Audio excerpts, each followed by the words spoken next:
So Rivian recently came out with something that I personally found to be a little disappointing. A little while ago, Rivian has finally brought us actual numbers, hard numbers from the EPA about their new max pack. And this is close to 185 kilowatt hours. I don't remember if this is gross or usable, but basically the max pack is finally an option I believe you can get exclusive to dual motor trims. It's not available for the quad motor. So if you want quad motor, the biggest battery pack you can get is large pack. But I wouldn't be too worried about trying to spring for that max pack anyways, because there's actually a few problems that I think Rivian should have taken into account when designing this battery. So without further ado, let's cue that intro and begin this video.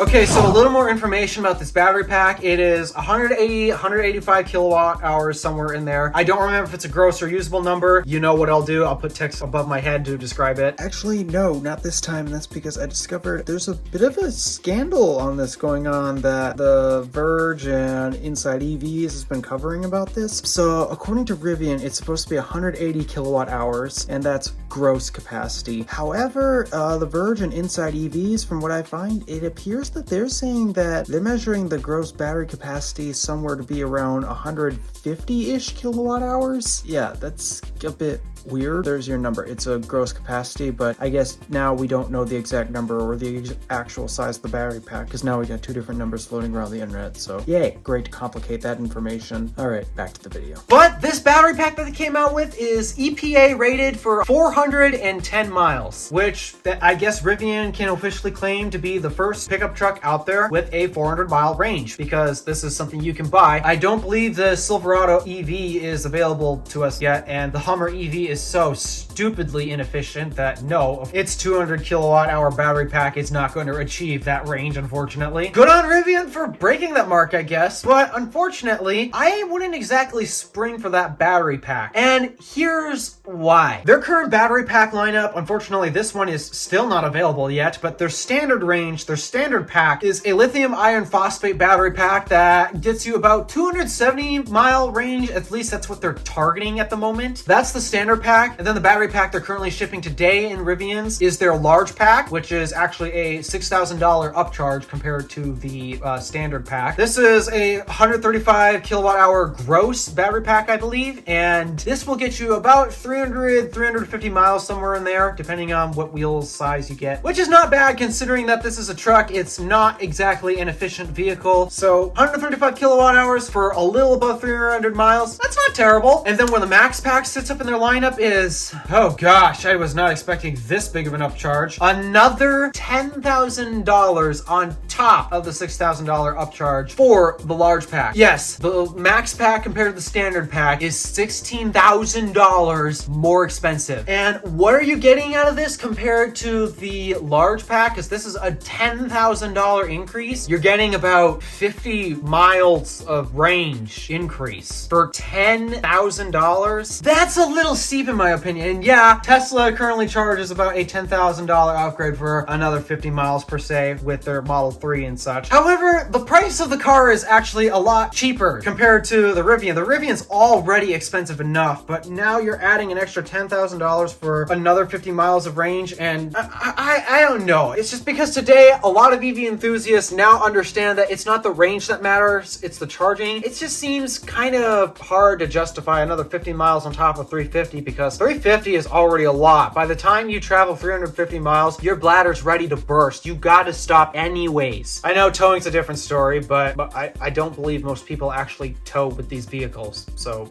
that's my impression of it, at least. Okay, but price is not really the only problem. But actually, price is the smallest problem that the max pack has compared to the other pack options. In fact, the large pack also has a problem in itself, and actually this all has to do with charging. Not efficiency, not price. It all has to do with charging. Unfortunately, Rivians today don't exactly have the world's greatest thermal system. I mean, it's not bad. I'm not calling it terrible like Nissan Leaf levels of terrible, but it is quite common that if you road trip a Rivian, especially if you do deep charges all the time, like you're towing, for example, it is not uncommon to see those things overheat. They will overheat like crazy. Their cooling systems is just not robust enough to do that. So because of that, the charging speeds are about to drop. And oh yeah, the charging speeds in general, I have a slight issue with it, and it's because you're charging up a larger pack compared to what you'll find in your other vehicles. Like compared to an Ioniq 5 with the 77 kilowatt hour battery pack, that will charge at approximately the same speed as the Rivian in terms of peak speeds. The Rivian will do about 220, Hyundai's eGMP platform will do 230, maybe 240-ish. I've mostly seen 230 to be their peak. So they're extremely similar, but what car is actually going to leave the station first? It's actually going to be the Ioniq, and here's why. When you charge two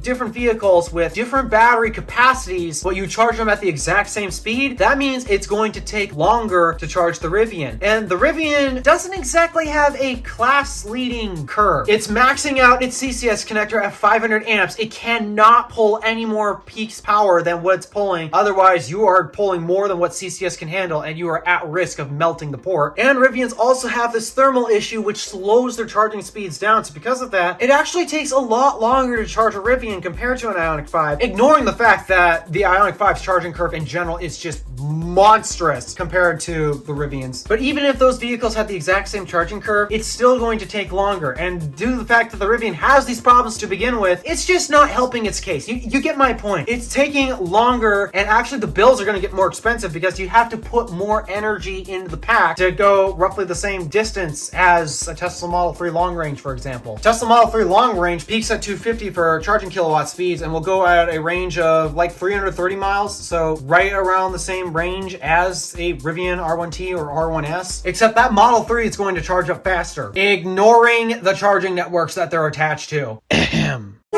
So this is already a problem with the large pack. This is the large pack, which means when you increase the kilowatt hour capacity on that battery, now you have to charge even longer because now you've got a larger battery pack you need to charge. And combined with the fact that the large pack already is having thermal issues, the max pack is going to be even harder to cool because this is a more massive battery pack. You got much more surface area you need to remove heat from, and that's not gonna help. Now, maybe if they did something a little special in the development of the max pack, they probably could have done something to reduce it, like maybe target a higher voltage. Everybody knows amps is your worst enemy when it comes to thermal efficiency through electrical conductivity. So if they targeted a higher voltage, maybe they could have potentially gotten rid of the massive thermal spikes that those batteries get. Maybe they could counteract those massive thermal spikes that their batteries already suffer, well, because less amps are required in order to charge your higher voltage vehicles. So that would definitely help with the thermal issues. That, and also because, say, maybe Rivian were to up the voltage of the max pack and also still keep the 500 amps that CCS supports, well, then they could also target a much higher charging peak, so that way it wouldn't take as long to add the extra energy into the battery pack. Except Rivian did none of these things. The chemistry is still the exact same. The voltage of the battery pack is still the same, so that means they are still going to be capped out at 500 amps that they're already capped out with the large pack. So in my opinion, this battery pack is going to take much longer to charge, ignoring the fact that the charging networks out there suck. So a lot of people who wanted the max pack, be it living in cold climates like I do, for example, cold climates will take a massive hit to the battery's ability to chemically react and produce that electricity for us. Or those who are towing as well, that also takes a range hit as well because, well, you got a lot more weight and wind resistance because of what you're towing. Now these charging sessions are going to be even longer. So I don't really see much of an advantage of 50 miles. And let's just say you are towing or are in a cold climate. The 50-mile gain then becomes a 25-mile gain. 25 miles. Is that really going to make a difference? You take a look at how the charging stations are spaced out from each other. I don't think so. So I just have a hard time justifying $10,000 for a larger battery pack than the large pack because it still has the same issues that the large pack has. And on top of that, it is so freaking expensive. The large pack was $6,000 upcharge, which if they did another $6,000 to upgrade to the max pack, I probably would have been okay with that. But the fact that they are charging way more money for this, I don't think it makes sense. I'm trying to play out sense into why you would want to get the max pack, but I just don't see how this is going to work. And just so you know, this isn't a problem exclusively to the Rivian in terms of large 200 kilowatt hour-ish battery packs. The Hummer EV already takes a while to charge. Despite that, it charges at 350-ish kilowatts. It will max out an EA station, whether it's working or not. But you're going to realize your electric bill is going to be a lot more expensive because you have to put more energy into that battery pack. And because we need to charge our vehicles at home to reduce the strain on the grid and also to free up the chargers for those who need them, a lot of the times you probably could get away with a simple 20 or 30 amp 240 volt EVSE. Except when you got a battery pack double the size, well, now you need to get an EVSE to double the power to make it actually worth it. So yeah, it's just, I'm really struggling to justify battery packs of this size. Be it the Hummer EV, Silverado EV, the Rivian's new Max Pack, it's not making a lot of sense, especially considering what Rivian did with the Max Pack. Huge missed opportunity, Rivian. Seriously, huge missed opportunity. So when you decide to upgrade the batteries or the vehicles in the future, I strongly recommend you actually figure something out about this, because from the sounds of it, you didn't really change anything, and that's not exactly good. So at this point, I'm rambling. I'm hot because it is like, how hot in here right now? About 80 degrees. Yeah, I'm gonna go cool off. Thank you for watching. Do me a favor and interact with the stuff below. My name is DeWolf, Random Alpha, signing out.